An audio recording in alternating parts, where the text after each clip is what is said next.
प्यारे साथियों नमस्कार। कैसे हैं आप सब लोग? उम्मीद करेंगे बहुत अच्छे होंगे, बहुत बेहतरीन होंगे, एकदम शानदार होंगे।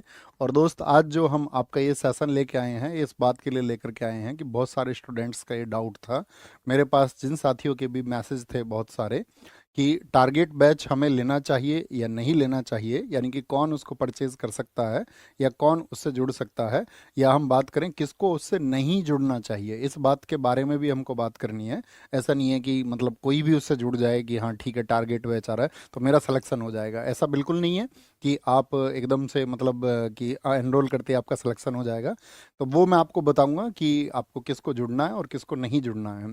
जैसे कि टारगेट बैच के बारे में आप सबको पता होना चाहिए दोस्त, कि टारगेट बैच आपका हमारा एग्ज़ाम जो है CGL, CPO, CHSL आपका, अगर हम बात करें MTS और इनके इक्विवेलेंट SSC के जो भी एग्ज़ाम है, उन सभी के लिए हमारा टारगेट बैच है। तो इस टारगेट बैच में अगर मैं आपको बताऊंगा एकदम विस्तार से, बहुत ध्यान से सुनना ताकि आपको कोई कन्फ्यूजन ना रहे, ठीक है। देखो, एग्ज़ाम के बारे में आप सबको पता होगा कि आपका जो है यहाँ पर अगर हम बात करें आपसे, जो CGL का आपका नोटिफिकेशन आना है, CGL के जो फॉर्म भरे जाएंगे, नोटिफिकेशन तो आ ही चुका, ठीक है। जो CGL के फॉर्म भरे जाएंगे वो 9 जून से भरे जाएंगे। एग्जाम डेट आपको पता होना चाहिए, CGL का एग्जाम डेट जो है वो 13 अगस्त से लेकर के 30 अगस्त तक है। यानी कि अभी से हम बात करें तो लगभग कितना टाइम बचा हुआ है? तो आप कहेंगे भैया जून में लगभग एक वीक जा चुका है, तो जून के आपका अगर हम बात करें 3 वीक बचे हुए हैं जुलाई के, और फर्स्ट ऑफ वीक आपका बचा हुआ है किसके लिए? अगस्त का बचा हुआ है। तो इतना टाइम आपके पास में है।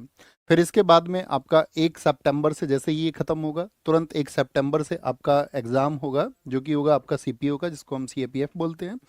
और आपका CHSL के एग्ज़ाम की बात करें तो वो सितंबर से होगा, और MTS का एग्ज़ाम है आपका इसके ख़त्म होने के बाद में, यानी कि बैक टू बैक एग्ज़ाम्स है, बैक टू बैक एग्ज़ाम्स है। आप सबको पता होगा, हम पिछले लगभग अगर बात करें 6 महीने से फाउंडेशन बैच से जुड़े हुए थे, और फाउंडेशन बैच में हम पढ़ते हुए आगे चल रहे थे कि CGL 2025 को टारगेट करके हम उसके लिए आपका जो भी आपका फाउंडेशन जो मजबूत होना चाहिए, मतलब एकदम बेसिक टू एडवांस लेकर के हम उसको चल रहे थे, ठीक है। अब तक पढ़ते हुए थे। तो एग्जाम डेट है, तो एग्जाम डेट कब से है आपका? अगस्त टू सितंबर मेनली हम बात करें तो SSC के एग्जाम्स की। और उसी के लिए हमारा टारगेट बैच आया है। तो पहला क्वेश्चन तो ये रहेगा कि जी टारगेट बैच से कौन ज्वाइन कर सकता है और कौन नहीं कर सकता है। तो इस बारे में हमको बात करने के लिए जुड़ना था। तो सबसे पहले लिख लेना कौन परचेज करे, यानी कि कौन ले उसको। बहुत विस्तार से मैं आपको समझाऊंगा, साथ ही थोड़ा सा समय लेंगे आपका, सिर्फ 10 मिनट का, और एकदम से आपको समझ में आ जाएगा कौन ले। इसका पहला पॉइंट तो ये है, पहली शर्त क्या है? जो पहले ये एग्जाम दे चुके हैं। एग्जाम कौन कौन से? CGL, CHSL आपका, अगर हम बात करें CPO की और MTS की, तो एक बार मुझे थम्स अप करके बताना भी, जो इस एग्जाम को पहले दे चुके हों, जो अपियर कर चुके हों पहले, मतलब लास्ट ईयर आपने किया हो, उससे लास्ट ईयर किया हो, तो एक बार थम्स अप करके बताना जो ये एग्जाम्स दे चुके हों, ठीक है। एकदम क्लियर एंड कट रहना, ठीक है। कभी बाद में फिर आप ये बोले कि नहीं जी ऐसा नहीं था, मैंने तो इसलिए एनरोल कर लिया। जो एग्जाम्स दे चुके हो, पहली शर्त तो ये है, ठीक है। एक दूसरी शर्त क्या है आपका? 60% सिलेबस आपका कवर हो, उस पर आपकी कमांड हो। तो 60% सिलेबस को कैसे जज करेंगे जी? 60% सिलेबस हमारा हुआ है या नहीं हुआ? आप सबको पता है ऑफिशियल सिलेबस SSC का, जैसे हम बात करें आपका मैथ्स है, तो मैथ्स में टोटल टॉपिक्स आपको पता होंगे। तो आप देखना उस टोटल मैथ्स के क्या 60% टॉपिक्स पर आपकी एक अच्छी कमांड है या नहीं है, पहली चीज।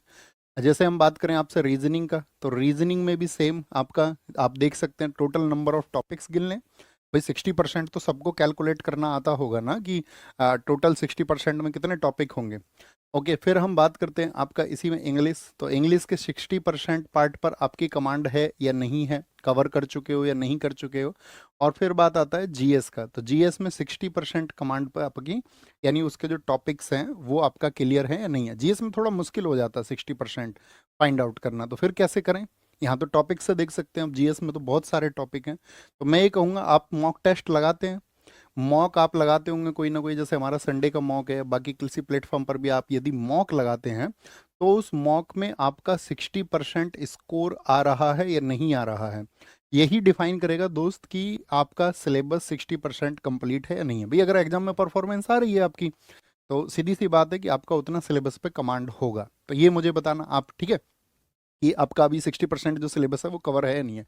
और तीसरी मेजर चीज इसमें होगी कि आपको खुद पर कॉन्फिडेंस होना चाहिए कि हाँ, मैं आपका इस बार के इस एग्जाम को निकालने के लिए तैयार हूँ, इस बार के इस एग्जाम को मैं निकालने के लिए तैयार हूं। अगर ये कॉन्फिडेंस आपको अपने ऊपर है, जैसे कि आप पीछे ये बोलें कि मैं तो आपका 5 मार्क्स से रह गया था, 2 मार्क्स से रह गया था, 10 मार्क्स से रह गया था, यानी कि आप बॉर्डर लाइन पर थे और आप एकदम डिजर्व करते थे सिलेक्शन को, और इसमें से खुद पर कॉन्फिडेंस के साथ में 60% सिलेबस कवर है और आप पहले एग्जाम दे चुके हैं, और एग्जाम नहीं भी दे चुके हो और 60% सिलेबस है, ये और की कंडीशन है। या तो ये कंडीशन हो भाई आप एग्जाम दे चुके होगे पहले, अब ऐसा तो है नहीं कि पिछली बार भी बिगड़ तैयारी के गई थी और इस बार भी बिना प्रिपरेशन के जा रहे हैं, तो फिर तो कोई अर्थ है नहीं। फिर तो आप 10 बार भी बिना प्रिपरेशन के जाओ तो रिजल्ट जो है वो समान ही आएंगे, है ना, एक जैसे ही आएंगे। तो आप पिछली बार भी एग्जाम दे के गए थे और आप दे के आए थे उसको, और अच्छी तैयारी से दे के आए थे, और आपका मतलब किसी वजह से, किन्हीं कारणों की वजह से पॉइंट्स में या आपका सिलेक्शन रह गया था, तो ये अगर आपके पास ये हैं तो मैं आपसे प्रॉमिस करता हूँ कि you can get A job, you can get A job, ये मेरा प्रॉमिस है। और कोई भी एक जॉब आप पालेंगे इस बार श्योर, चाहे सीजीएल में से, चाहे सीपीओ, चाहे सीएचएसएल, या फिर आपका एमटीएस में से, या सिलेक्शन पोस्ट हो आपका, या फिर स्टेनो। अगर इतना आपको मतलब, अगर मैं रिटर्न की बात कर रहा हूँ, ठीक है, बाकी स्टेनो वगैरह के लिए शॉर्ट हैंड ये सब आपका फिजिकल, वो सब आपको अपनी तरीके से सीपीओ के लिए कवर करना पड़ेगा। तो मुझे ये बताना इन कंडीशंस पर कितने बच्चे खड़े हैं, एक पोल क्रिएट करो, उससे हमको भी आइडिया होगा। एक पोल क्रिएट करो, यस और नो। यस वाले लिखना जिनका ये पार्ट तैयार है, मतलब या तो एग्जाम दे चुके हो या 60% सिलेबस कवर हो। और दूसरी एक मैंने बात बताया कि खुद पर कॉन्फिडेंस होना जरूरी है कि हाँ मैं डिजर्व करता हूँ सिलेक्शन को और मेरा मॉक में स्कोर ये चल रहा है। तो यस में बताना वो सारे लोग जो इस कंडीशन में हैं, ठीक है। और जो इस कंडीशन में नहीं है वो नो लिखना, है ना, एकदम से फेयर लिखना, फेयर। ऐसा नहीं कि बेवजह आप यस लिख दें या बेवजह नो लिख दें, जो आप डिजर्व करते हो, ठीक है, जो आप डिजर्व करते हो इसमें से। तो एक चीज तो ये रही, तो इसमें हमने बताया, अब हम आपको बता रहे हैं कि इसमें जो आपका तैयारी होगा, प्रिपरेशन कैसे होगा। प्रिपरेशन की बात अगर हम आपसे करें कि आपको तैयारी हम कैसे कराएंगे, तो चूंकि 5 तारीख से तो आपका मैथ्स, इंग्लिश और रीजनिंग का क्लास शुरू हो चुका पिछले 5 से, तो उनके डेमो तो यूट्यूब पर हैं, तो आप वहां से जज कर सकते हो कि हमको किस स्पीड में पढ़ाया जाएगा, कौन कौन सी चीज़ें हमको पढ़ाई जाएंगी। तो जो इंपॉर्टेंट टॉपिक्स है एकदम एग्जाम ओरिएंटेड होगा, ऐसा नहीं है कि जी पूरा मुझे तो एकदम विस्तार से पढ़ना है, बेसिक टू एडवांस पढ़ना है। तो इसमें जो बेसिक चीज़ें एग्जाम के लिए जो ज़रूरी है वो बेसिक चीज़ें भी होंगी, और वो एडवांस चीज़ें जो एग्जाम के लिए ज़रूरी हैं वो भी होंगी। समझ पा रहे हैं मेरी बात को? थम्स अप करके बताएं मुझे कि मेरी बात आप सब लोगों को समझ पा रहे हैं इस बात को, कि जो प्रिपरेशन होगी वो एकदम से एग्जाम ओरिएंटेड होगी, एग्जाम ओरिएंटेड। और एग्जाम ओरिएंटेड से मतलब है मेरा कि आप जो सीजीएल में आपका जो जरूरी है, सीएचएसएल के लिए जो जरूरी है, सीपीओ के लिए जो जरूरी है, और एमटीएस के लिए जो जरूरी है, वो एकदम से एग्जाम ओरिएंटेड होगा, एग्जाम ओरिएंटेड। और अगर मैं आपको बताऊं जैसे मैथ है, और आपका उसके लिए पूरा टाइम मिलेगा, रीजनिंग के लिए आपको लगभग जो क्लासेस होंगी वो आपका 40 to 50 क्लासेस के बीच में होंगी, ठीक है। ऐसे ही इंग्लिश के लिए आपका 40 to 50 क्लासेस के बीच में होगा, है ना। लेकिन जो जीएस है, जीएस में आपको ईच पार्ट के लिए, ईच पार्ट से मेरा क्या मतलब है, प्रत्येक पार्ट के लिए, जैसे हम बात करें आपसे स्टैटिक जीके हम आपको कराएंगे, स्टैटिक जीके सारा जीएस होगा इसमें, चाहे हिस्ट्री हो आपका, ये दोनों मैं कराऊंगा आपको, static GK and history. Polity हो गया आपका, पॉलिटी हो गया, ठीक है। इकोनॉमिक्स हो गया, इसमें इकोनॉमिक्स हो गया, ज्योग्राफी हो गया, और आपका साइंस हो गया, क्या बोलेंगे, साइंस हो गया आपका। तो मैं आपसे ये कहूंगा कि इनमें से हर एक के लिए आपका 20 to 22 क्लासेस होंगी, सिर्फ इतने में इस पार्ट को क्लियर कराया जाएगा, इतने में। अब इतने में अगर पार्ट को क्लियर करा रहे हैं तो आप समझ गए होंगे कि बेवजह की इधर उधर की चीज़ें नहीं होंगी, ना बेवजह की इधर उधर की बातें होंगी। सिर्फ और सिर्फ एग्जाम ओरिएंटेड आपका क्या कंटेंट है वो आपको समझा के बहुत अच्छे से आपको डिलीवर करना है, और आपको उसको प्राप्त करके अपने एग्जाम के लिए अपने स्कोर को कैसे आप बूस्ट करेंगे। यानी उस 60% अगर आप कर पा रहे हैं 20, या 65 कर पा रहे हैं, 70 कर पा रहे हैं, उसको आप 80-85 पे कैसे लेके जाओगे। तो ये याद रख लेना, अभी मानक रखना इसका, ये मत बोलना फिर बाद में कि भैया हमको बताया नहीं था। तो एक पार्ट के लिए ऐसा हो सकता है 20 क्लास मिले, और एक किसी एक पार्ट के लिए 25 क्लासेस मिले, या इससे कम भी आपका 18-20 क्लासेस में। तो जो कोर नॉलेज होगी ना, कोर उस सब्जेक्ट की, जो उस एग्जाम को, इन चारों एग्जाम के लिए जो कोर हमको चाहिए कि यही पढ़ना एकदम से क्रीमी, तो वो सिर्फ आपको डिलीवर किया जाएगा। बात समझ पा रहे हैं? यहाँ पर थम्स अप करें, इतनी बात समझ गए हैं। अब हमने आपसे दूसरी बात करनी थी यहाँ पर, कौन ना ले वो भी ध्यान दे। जैसे आपने इस बात पर ध्यान दिया ना कि कौन ले, तो कौन ना ले, कौन परचेज ना करे इसको, तो इस बात पर भी उतना ही ध्यान देना है। पहली बात तो मैं कहूंगा कि आपको तैयारी करते हुए अभी आपको देखना है कि मैंने कितने दिन से तैयारी की है। अगर आपको तैयारी करते हुए अभी 3-4 मंथ ही हुए हैं, 3-4 महीने ही हुए हैं कि भैया मैंने तो अभी 2 महीने पहले शुरू की तैयारी, तो मैं ये कहता हूँ बिल्कुल परचेज मत करना, ठीक है। फिर आप, ऐसा तो हो सकता है अपने स्कोर को 10-5 नंबर 20 नंबर बढ़ा लें, ठीक है, लेकिन सिलेक्शन के लिए मैं ये मानूंगा कि अभी आप तैयार नहीं है। तो एक तो वो कैटेगरी होगी जो एकदम से मतलब तैयारी करते हुए 3-4 महीने हुए हैं, यानी कि एकदम से फ्रेशर बच्चा है। फ्रेशर बच्चा उसी को कहते हैं, फ्रेशर। कम से कम 6 महीने में वो थोड़ा परिपक्व होता है, ठीक है। तो आप लोग इतना लिख लो अपनी कॉपी पे, नेक्स्ट ईयर का टारगेट रखेंगे भैया, नेक्स्ट ईयर का टारगेट। क्योंकि देखो वो बोलते हैं ना, उसको अंधेरे में तीर चलाने का कोई फायदा नहीं है। अंधेरे में तीर चलाओगे उसका कोई फायदा नहीं है, वो तो एक तुक्का है, ठीक है। तो तुक्का लगता भी नहीं है अब तो एग्जाम्स में, ये आपको भी पता होगा। तो नेक्स्ट ईयर का टारगेट बनाएं कि अगले साल जो परीक्षा होंगे मेरे पास उतने ही मौके होंगे सारे एग्जाम्स देने के लिए, मैं और बेहतर तरीके से खुद को तैयार कर पाऊंगा। तो उतना पेशेंस आपके अंदर होना चाहिए, उतना संयम आपके अंदर होना चाहिए कि हाँ, मुझे खुद के ऊपर विश्वास है, लेकिन अभी मैं फ्रेशर हूँ, ठीक है। अभी 3-4 महीने हुए हैं, तो मैं ये नहीं चाहता कि मैं तो बोल दूं कि भाई बैच आपको परचेज करना और सब उसमें एनरोल कर लें और फिर आप सोचे कि यार नहीं, वो नहीं हो पाया जितनी मुझे उम्मीद थी। तो फिर मैं ये कहूँगा कि आप सारे अपना नेक्स्ट ईयर का टारगेट जो लेके चल रहे हो, वो फाउंडेशन बैच से जुड़े रहें। और फाउंडेशन, आपको पता है कि फाउंडेशन जो हमारा कंप्लीट हो जाएगा वो नवंबर तक कंप्लीट हो जाएगा, नवंबर तक, अक्टूबर नवंबर तक। हालांकि कुछ जीएस का पोर्शन उसमें हो चुका है। अच्छा, एक बात और आएगी, जो फाउंडेशन में सब्जेक्ट कवर हो चुके हैं, जैसे ज्योग्राफी कोई कवर कर चुका है और उसको 60% की कैटेगरी में भी वो आता है और टारगेट बैच भी उसने ले लिया, तो ज्योग्राफी में आप ना अपने फाउंडेशन से जो आपने पढ़ा है, और यहाँ पर जो पीडीएफ है सिर्फ पीडीएफ पढ़ना। फाउंडेशन से अगर आप जिस सब्जेक्ट को कवर कर चुके हैं उसका इस बैच में सिर्फ पीडीएफ अपने रिवीजन के लिए आप पढ़ना, ठीक है। जैसे कि पॉलिटी उसमें हो चुका है तो पॉलिटी उसके रिवीजन के लिए पीडीएफ पढ़ना। इकोनॉमिक्स आपका कंप्लीट हो चुका है, उसके रिवीजन के लिए सिर्फ पीडीएफ यहाँ से पढ़ना कि कोई डेटा मिसमैच तो नहीं है। बाकी बहुत धैर्य से आपने फाउंडेशन में पढ़ा था। हिस्ट्री के भी 2 सेक्शन लगभग हो चुके हैं और आपका मिडेवल भी हो चुका है आपका, और मॉडर्न भी लगभग नेक्स्ट वीक तक हमारा हो जाएगा, ठीक है। ये हिस्ट्री में हो गया आपका। अभी उसमें साइंस भी आपका चल जाएगा नेक्स्ट वीक से, है ना, नेक्स्ट वीक या नेक्स्ट विद इन 2 वीक्स वो चालू हो जाएगा आपका। और स्टेटिक, ये इसमें थोड़ा समय लगेगा अभी, है ना।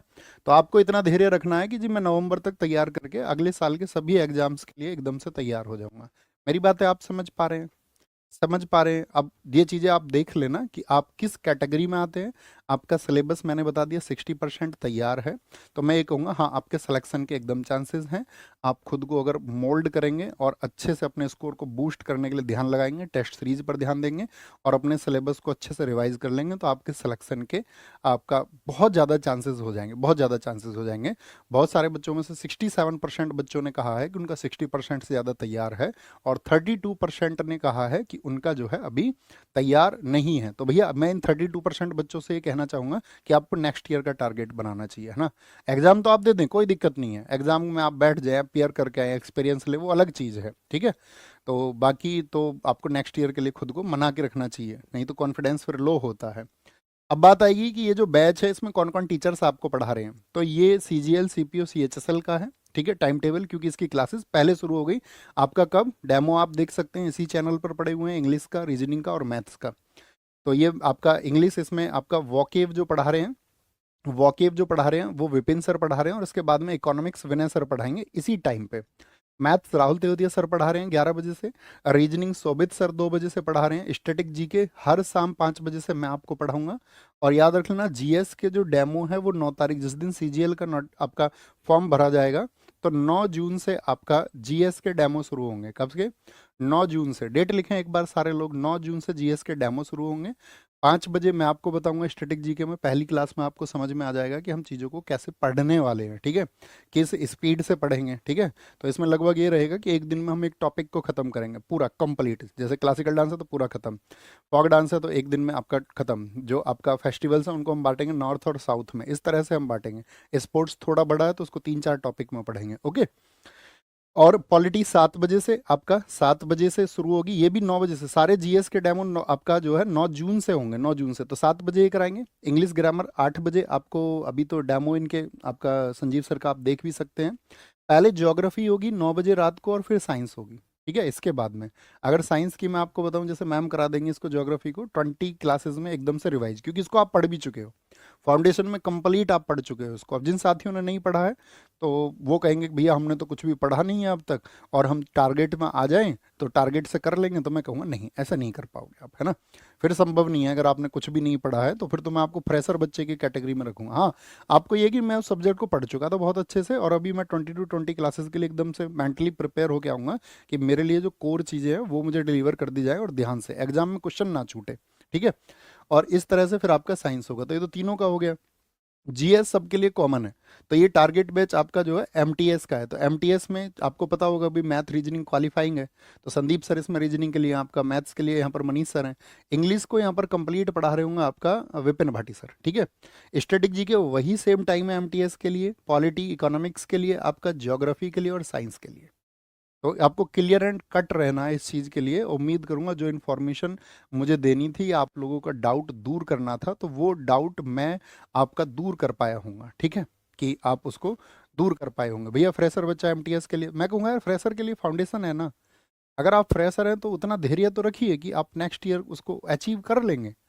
उसमें कोई अंतर तो है नहीं कि वो 6 महीने बाद आपको सक्सेस मिलेगी। तो जब अब आप अभी तैयार नहीं है तो निराशा ही हाथ लगनी है आपको। तो इससे अच्छा है कि खुद को बहुत अच्छे से प्रिपेयर करके नेक्स्ट ईयर के लिए तैयार मिले। तो एक बार थम्स अप करके मुझे बता दीजिए कि जो मुझे आप लोगों को डिलीवर करना था वो मैं कर पाया। हाँ, एसएससी के इक्विवेलेंट एग्जाम जो भी है स्टेनोग्राफर के लिए, अगर सेम कंडीशंस लागू होंगी, आपका सिलेक्शन पोस्ट के लिए सेम कंडीशंस लागू होंगी जो मैंने इसमें बताया है, तो एग्जाम के नाम लिखे, और इन सबका एग्जाम पैटर्न लगभग एक जैसा होता है, ठीक है। तो ये चीज़ें मुझे आपको बतानी थी। और अब हम मिलेंगे 4 बजे सेशन में, जो अपनी बुक आ रही है। तो यहाँ पर इसके प्राइस में बता देता हूँ एक बार। सीजीएल सीपीओ और इसके लिए जो प्राइस है वो 639 है आपका, ठीक है। अभी डेमो तक है, डेमो तक। और इसके बाद में एमटीएस का जो प्राइस है वो आपका 599 है, और उसके बाद में डेमो के बाद में ही हो जाएगा 749। तो ये आपके कोर्सेज की डिटेल थी। तो क्लियर एंड कट रहना कि आप किस स्थिति में है, जो मानक मैंने बताए हैं, स्टैंडर्ड बताए हैं, उससे आप अपने आप को जज कर सकते हैं कि मैं कहाँ पर हूँ, और तभी आप अपना डिसीजन लें, और एक धैर्य से लें, ठीक है। कोई जल्दबाजी नहीं है, कोई चमत्कार जैसी चीज़ नहीं होती है, आपकी मेहनत से, आपके विश्वास से आपका सिलेक्शन होता है। और बस इतनी उम्मीद करेंगे कि आपका सिलेक्शन हो, चाहे जैसे भी हो, और आप अपना फाइनली सेलेक्ट होकर के वो अपनी फैमिली को वो मुस्कुराहटें दे पाएँ, ठीक है। मिलते हैं 4 बजे। जीएस सुधा बुक के बारे में जो भी आपके डाउट्स हैं उनको दूर करने के लिए वहाँ पर भी 10 मिनट 15 मिनट का एक सेशन लेंगे। Thank you, take care.